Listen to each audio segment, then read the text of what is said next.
Hello. So today, June 29th, marks the 5th anniversary of the closure of DAB radio station Capital Disney. Now, if you know me, then you'll know that I loved this station. It was literally the greatest thing ever made. And recently, the lovely chaps behind the scenes broadcasted a day of the station's highlights online. Now, I actually found the station through DJ Nigel Mitchell. At the time, he was presenting ITV's gaming channel. I was too young to play for it, but I just loved watching it, and the presenters were wonderful. And it was only on an off chance that Nigel mentioned his radio show that I thought I'd tune in. And I remember the first time I listened in was just wonderful. Nigel Show was just the cornerstone of my Friday nights. We always had a feature where they would have to guess how many Cornish pasties it took to go from point A to point B because their producer was Cornish. And they remember one time they were out in Leicester Square, where it was broadcast from, playing a game of hot potato, only it was hot pasty. They were literally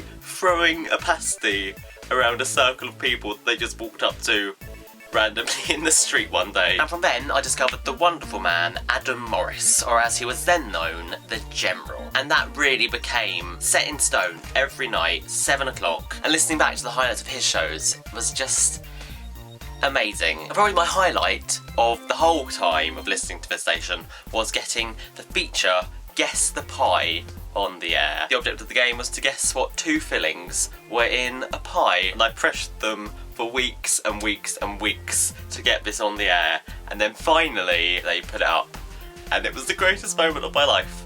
And I had that very first podcast where it's on, and it's amazing. And I won it a couple of times as well, so I slightly won it a couple of times. I mean, I only listened to this station for a few months before it did close, but I felt such an attachment to it. And I think that's just what made the station so great. There weren't many of us, but the people that did listen always used to ring up, and you'd always hear the same voices. There was such a loyal fan base that I just don't think any other radio station has ever had. So let me know what your favourite radio station is and why down below in the comments. K thanks, K bye.